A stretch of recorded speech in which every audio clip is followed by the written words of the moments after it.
Hello everyone. तो आज हम स्टार्ट करने जा रहे हैं रीनल फिजियोलॉजी की पार्ट 3 वीडियो। पार्ट 2 वीडियो अपन ने कंप्लीट कर ली है। पार्ट 2 वीडियो के अंदर अपन ने जे ऑपरेटर के बारे में डिस्कशन किया था। अगर आपने वो वीडियो नहीं देखी है तो आप वो वीडियो देखें और पार्ट 3 वीडियो आज से अपन स्टार्ट कर रहे हैं। ठीक है, अब पार्ट 3 के अंदर अपन पढ़ेंगे रेनिन एंजियोटेंसिन एल्डोस्टेरोन सिस्टम। ठीक है, अब अपने देखेंगे कि what is renin angiotensin aldosterone system. ठीक है, तो बिना टाइम ख़राब किए हुए अपन वीडियो को आगे बढ़ाते हैं। ठीक है, अब रास कब स्टार्ट होता है? जब लो ब्लड प्रेशर हो अपने पास, क्या हो? जब ब्लड प्रेशर क्या हो अपने पास? कम हो जाए। ठीक है, क्या हो जाए?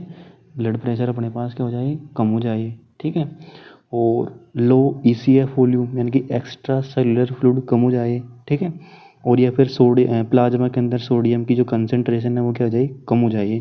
तब अपने पास ये जो सिस्टम है ना वो वर्क करता है। ठीक है, अब इसमें सबसे पहले क्या होगा कि जैसे अपने बॉडी के अंदर लो ब्लड प्रेशर होगा ना या फिर प्लाज्मा के अंदर सोडियम कम होगा तो जेजी अपैरेटस इसको क्या कर लेगा? मैंने आपको बताया था कि जेजी इससे जस्ट मतलब फिजियोलॉजी के अंदर मैंने आपको बताया था कि जेजी अपैरेटस जो होता है अपने पास 3 चीज़ों से मिलकर बना होता है। कौन कौन सी से? एक तो मैकुलर डेंसा, ठीक है, फर्स्ट नंबर पे। सेकंड नंबर पे अपने पास क्या आएगा? जेजी सेल आएगा। ठीक है, जेजी सेल आएगा। थर्ड नंबर पे क्या आएगा अपने पास? एक ग्रेनुलर सेल आएगा। ठीक है, एक ग्रेनुलर सेल आएगा। तो मैंने आपको बताया था कि जब सोडियम और क्लोराइड, सोडियम एंड फिजियोलॉजी के अंदर मैंने आपको बताया था सोडियम एंड क्लोराइड की कंसनट्रेशन जब फिल्ट्रेट के अंदर क्या हो जाती है? कम हो जाती है। तो स्टिमुलेट हो जाती है कौन? JG cell. और जेजी सेल अगर स्टिमुलेट हो जाती है ना तो वो एक हार्मोन का सीक्रेशन करती हैं जिसको अपन क्या बोलते हैं? रेनिन नामक हार्मोन बोलते हैं। ठीक है, यहाँ तक बात आपको अच्छी तरीके से समझ में आ गई होगी। अगर बात समझ में नहीं आई है तो कमेंट बॉक्स में कमेंट करना या फिर वीडियो को रिस्टार्ट करना। ठीक है, अब रेनिन क्या करता है अपने पास? अब दोस्तों रेनिन क्या करता है वो आपको बताता हूँ कि प्लाज्मा के अंदर अपने एंजियोटेंसिनोजेन नामक एक हार्मोन रहता है। ठीक है, एंजियोटेंसिनोजेन नेम का एक हार्मोन रहता है। ठीक है, अब रेनिन क्या करता है? एंजियोटेंसिनोजेन को एंजियोटेंसिन फर्स्ट में क्या कर देता है? कन्वर्ट कर देता है। ठीक है, रेनिन एंजियोटेंसिनोजेन को एंजियोटेंसिन फर्स्ट में कन्वर्ट कर देता है। फिर एंजियोटेंसिन फर्स्ट जो है अपनी पूरी बॉडी के अंदर घूमता है इसके द्वारा, आर्टरीज वेन ब्लड वेसल्स के द्वारा। ठीक है, अब एंजियोटेंसिन फर्स्ट जैसे अपने पास किस में जाता है? लंग्स के अंदर जाता है। किस में जाता है? लंग्स में जाता है। तो लंग्स से एक अपने पास एक एंजाइम निकलता है, उस एंजाइम को अपने क्या कहते हैं? Angiotensin converting enzyme. ठीक है, इसकी फुल फॉर्म आप अलग से साइड में लिख लेना, नोट कर लेना। दोबारा बोल रहा हूँ, एंजियोटेंसिन कन्वर्टिंग एंजाइम। ठीक है, अब ये एंजियोटेंसिन कन्वर्टिंग एंजाइम क्या करेगा अपने पास? एंजियोटेंसिन फर्स्ट को एंजियोटेंसिन सेकंड में क्या कर देगा? कन्वर्ट कर देगा। एक बात ध्यान रखना आप, ये फर्स्ट है ना, फर्स्ट से सारी एक्टिव स्टेट है ये। ठीक है, ये एक्टिव अवस्था के अंदर है और एंजियोटेंसिनोजेन था वो इनएक्टिव था। ठीक है, एंजियोटेंसिनोजेन को रेनिन ने एक्टिवेट किया तो एंजियोटेंसिन फर्स्ट बनाया। एंजियोटेंसिन फर्स्ट को ACE एंजियोटेंसिन कन्वर्टिंग एंजाइम के द्वारा सेकंड एक्टिव रूप एंजियोटेंसिन सेकंड बनाया। ठीक है, अब आगे क्या होगा? आगे होगा कि एंजियोटेंसिन सेकंड है ना वो किसके द्वारा? यहाँ पे दूसरा एक और फ्लो चार्ट है। एंजियोटेंसिन सेकंड जो है अपने पास वैसो कॉन्स्ट्रिक्शन की हेल्प से क्या करवा देगा? भाई आप एक चीज़ बताओ कि अगर अपने बॉडी के अंदर क्या हो गया? ब्लड प्रेशर क्या हो गया? डिक्रीज हो गया। क्या हो गया? डिक्रीज हो गया। डिक्रीज का मतलब जैसे कि अपने पास ब्लड वेसल है। ठीक है, ब्लड वेसल है, इसके अंदर बहुत ही कम क्वांटिटी के अंदर ब्लड फ्लो हो रहा है। ठीक है, तो एंजियोटेंसिन सेकंड क्या करेगा? इसको कॉन्स्ट्रिक्ट करवा देगा। क्या करवा देगा? कॉन्स्ट्रिक्ट करवा देगा इसको, ब्लड वेसल को। अब ब्लड वेसल को जैसे कॉन्स्ट्रिक्ट करवाएगा ना तो मैं आपको एक पूरा डायग्राम बना के समझाता हूँ कि ये तो हो गई अपने पास बिग वाली ब्लड वेसल। ठीक है, जिसमें कॉन्स्ट्रिक्शन एंजियोटेंसिन सेकंड ने नहीं करवाया था। अगर एंजियोटेंसिन सेकंड ने कॉन्स्ट्रिक्शन करा दिया तो क्या होगा? तो दोस्तों इसका जो जैसे कॉन्स्ट्रिक्शन करवाएगा ना तो इसका जो ल्यूमेन है वो क्या हो जाएगी अपने पास? कम हो जाएगी।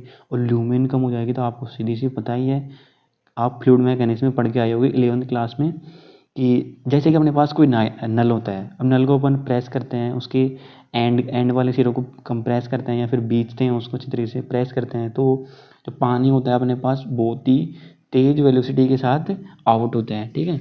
इसी प्रकार जो एंजियोटेंसिन सेकंड होता है वो ब्लड वेसल को कॉन्स्ट्रिक्ट करवा के क्या करवा देता है, ब्लड को इंक्रीज करवा देता है या फिर नॉर्मल ब्लड प्रेशर करवा देता है, ठीक है। अपनी बॉडी में एंजियोटेंसिन सेकंड का ये रोल है, ठीक है। अब आगे क्या होता है, अब एंजियोटेंसिन सेकंड जो होता है वो अपनी बॉडी के अंदर ब्लड के अंदर एक हार्मोन प्रेजेंट होता है जिसे क्या कहते हैं अपन एंजियोटेंसिनेज एंजाइम होता है। अब ये एंजाइम क्या करता है अपने को एंजियोटेंसिन थर्ड में कन्वर्ट कर देता है। अब एंजियोटेंसिन थर्ड का क्या काम होता है, इंक्रीज एल्डोस्टेरोन सीक्रेशन और वैसोकॉन्स्ट्रिक्शन, ये 2 काम करवाता है दोस्तों, अच्छी तरीके से इसको याद कर लेना। एंजियोटेंसिन थर्ड जो होता है अपने पास 2 काम करता है, ठीक है। तो आगे देखते हैं अपन वो कैसे करता है। अब एंजियोटेंसिन थर्ड जो होता है ना अपने पास, क्या बोल रहा हूँ मैं दोस्तों, एंजियोटेंसिन थर्ड जो होता है वो एड्रिनल कोर्टेक्स, जानते हो आप, यहाँ पे एक ग्लैंड होती है किडनी के अपर पोल से अटैच, एक ग्लैंड होती है जिसको क्या बोलते हैं अपन सुप्रारीनल ग्लैंड या एड्रिनल ग्लैंड भी बोलते हैं। ये अपन ने एनाटोमी में अभी ऑलरेडी पढ़ चुकी है, ठीक है, पहले वाले वीडियो में अपन ने उसको पढ़ चुका है, ठीक है। तो वहाँ पे जो एड्रिनल ग्लैंड होती है उसके भी अपने पास 2 पार्ट होते हैं, क्या होते हैं, एक तो एड्रिनल कोर्टेक्स होता है और एक एड्रिनल मेडुला होता है, ठीक है। अब एंजियोटेंसिन थर्ड जो होता है ये एक्टिव फॉर्म है, एंजियोटेंसिन थर्ड जो है वो एड्रिनल कोर्टेक्स से एल्डोस्टेरोन नामक एक हार्मोन का क्या करवाएगा, सीक्रेशन करवाएगा, ठीक है। अब जैसे ही एंजियोटेंसिन थर्ड ने सीक्रेशन करवा दिया तो फिर सीक्रेशन कहाँ पे जाएगा, जो ये हार्मोन है वो कहाँ पे जाएगा, किडनी में जाएगा, ठीक है। अब ये हार्मोन किडनी में जाएगा तो किडनी में डीसीटी के लेवल पे, किसके लेवल पे, डीसीटी के लेवल पे सोडियम Na और वाटर का क्या करवाएगा, रीएब्जॉर्प्शन करवाएगा, ठीक है। अब रीएब्जॉर्प्शन करवाने से जो ECF कि एक्स्ट्रा सेल्यूलर फ्लूइड का जो वॉल्यूम होता है वो क्या हो जाएगा अपने पास, इंक्रीज हो जाएगा, ठीक है। अब ECF, अब आपके दिमाग में ये क्वेश्चन आ रहेगा कि ECF वॉल्यूम कहाँ पे है, ECF कहाँ पे पाया जाता है, तो मैं आपको वही समझा रहा हूँ। देखो ये चीज़ें आपको अच्छी तरीके से बहुत ही कम लोग क्लियर कर पाएंगे आपको, ठीक है, तो मैं आपको समझा रहा हूँ। ये अपने पास क्या हो जाता है, ये अपने पास क्या हो जाता है, वुमेन कैप्सूल हो जाता है, ये यहाँ पे पीसीटी हो जाती है, यहाँ पे डिसेंडिंग लूप ऑफ हिलने पर हेयर ऑफ पिन लूप हिलने, यहाँ पे असेंडिंग लूप ऑफ हिलने पर यहाँ पे आती है अपने पास क्या, डीसीटी, ठीक है। ये यहाँ पे कलेक्टिंग डक्ट हो जाता है। अब ये हो गया अपने पास डीसीटी। अब डीसीटी के अलावा ये जो स्पेस होता है ना, इस स्पेस को अपन क्या कहते हैं, ECF, एक्स्ट्रा सेल्यूलर फ्लूइड, ठीक है। अब एक्स्ट्रा सेल्यूलर फ्लूइड को क्या करवा देता है, ये सोडियम और वाटर के रीअब्जॉर्प्शन से इंक्रीज करवा देता है, ठीक है। अब इंक्रीज करवाने से क्या होता है, ब्लड का वॉल्यूम अपने पास इंक्रीज हो जाता है। तो बात वही है दोस्तों, ब्लड का वॉल्यूम अगर इंक्रीज हो गया, ठीक है, तो यहाँ पे जो पहले अपने पास जो ब्लड का प्रेशर था वो डिक्रीज हो गया था। क्यों हो गया था, क्योंकि उसके 2 कारण होते हैं, या तो उसको वैसोडाइलेशन हो जाता है, ठीक है, या फिर उसमें ब्लड की कमी हो जाती है। तो अपने पास एंजियोटेंसिन सेकंड जो था ना वो तो वैसोकॉन्स्ट्रिक्शन करवा के अपने पास ही सारे काम करवा रहा था, ठीक है। एंजियोटेंसिन सेकंड जो है वो वैसोकॉन्स्ट्रिक्शन करवा के ब्लड प्रेशर को मैनेज करवा रहा था, मेंटेन करवा रहा था। और एंजियोटेंसिन थर्ड जो होता है वो रीएब्जॉर्प्शन करके ब्लड प्रेशर को क्या कर रहा है, रेगुलेट कर रहा है, ठीक है। तो मैं ये समझता हूँ कि आपको ये वीडियो अच्छी तरीके से समझ में आई होगी, ठीक है। ये अपना पार्ट 3 हो गया। पार्ट 4 नेक्स्ट लेक्चर में देखेंगे अपन, ठीक है। आई होप आपको ये वीडियो अच्छी तरीके से समझ में आई होगी। और ये डायरेक्ट ध्यान रखना शॉर्ट नोट के अंदर आता है ये, ठीक है। अब शॉर्ट नोट के अंदर आए तो आपके दोनों फ्लो चार्ट बना देना है आपको। अगर एक याद रह जाता है तो एक बना देना, और सेकंड वाला याद रह जाता है तो सेकंड वाला बना देना। वैसे तो दोनों ही इंपॉर्टेंट है, ठीक है। और ये कितने मार्क्स के अंदर आएगा, ये 5 मार्क्स के अंदर आएगा, ठीक है। आपसे कभी भी इसको 10 मार्क्स के अंदर नहीं पूछेंगे, ठीक है। ओनली LAQ के अंदर आएगा ये, ठीक है। अभी इससे पार्ट सेकंड में मैंने आपको बताया था GG अपैरेटस, वो भी 5 में आएगा, और ये भी किस में आएगा, 5 में आएगा, ठीक है। तो मिलते हैं अपन अगले वीडियो में। आई होप आपको वीडियो जो देखे समझ में आएगा। तो वीडियो को ज़्यादा से ज़्यादा क्या करें, आप लाइक करें, ज़्यादा से ज़्यादा सब्सक्राइब करें और ज़्यादा से ज़्यादा शेयर करें, ठीक है। बाय बाय, मिलते हैं अगले वीडियो में।